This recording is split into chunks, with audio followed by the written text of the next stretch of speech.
ಕೆಲವ್ರು ಫಿಟ್ನೆಸ್ ನಾನು ಸಣ್ಣ ಇದ್ಬಿಟ್ರೆ ನನಗೆ ಯಾವ ಕಾಯಿಲೆನೂ ಬರೋದಿಲ್ಲ ಅಂತ ಹೇಳಿ ಅಂದ್ಕೊಳ್ತಾರೆ. ಸೊ ಏನು ಹೇಳ್ತೀರಿ, ಫಿಟ್ನೆಸ್ ಎಷ್ಟು ಇಂಪಾರ್ಟೆಂಟು? ಸಣ್ಣ ಇದ್ದರೆ ಹೃದಯಾಘಾತ ಆಗೋದಿಲ್ವಾ ಹೇಗೆ?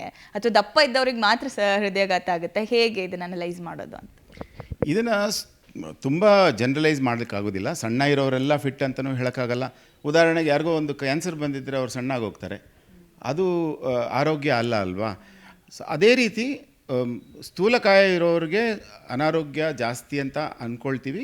ಕೆಲವೊಮ್ಮೆ ಅದು ನಿಜ ಅಲ್ಲದೆ ಇರ್ಬೋದು. ಬಟ್ ಈ ಒಂದು ಮಾತು ಸರಿ, ಇದಾಗಲಿ ಹೃದಯ ರೋಗಗಳಾಗಲಿ, ಡಯಾಬಿಟೀಸ್ ಆಗಲಿ, ಕೊಲೆಸ್ಟ್ರಾಲ್ ಆಗಲಿ, ಮತ್ತು ಬೆನ್ನು ನೋವು, ಮಂಡಿ ನೋವು, ಈ ಥರ ಕಾಯಿಲೆಗಳು ಸ್ವಲ್ಪ ಸ್ಥೂಲಕಾಯ ಜಾಸ್ತಿ ಇರೋರಿಗೆ ಇರುತ್ತೆ. ಅದರಿಂದ ಜನರಲಿ ಸಣ್ಣ ಇರೋದು ಒಳ್ಳೆಯದು.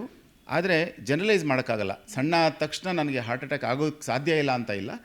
ಬಹಳಷ್ಟು ಕಾರಣಗಳಿಂದ ಹೃದಯಾಘಾತ ಆಗುತ್ತೆ, ಬರೇ ಮೈ ತೂಕದಿಂದ ಮಾತ್ರ ಅಲ್ಲ. ಅದಕ್ಕೆ ಫಿಟ್ಟಾಗಿರೋದು ಮುಖ್ಯ. ಸಣ್ಣ ಆಗಲೇಬೇಕು, ಸಣ್ಣ ಆದ ತಕ್ಷಣ ನಾನು ಅಮರ ಆಗೋಗ್ತೀನಿ ಅಂತ ಯಾರು ಅಂದ್ಕೊಳ್ಳೋದು ಒಳ್ಳೆಯದಲ್ಲ.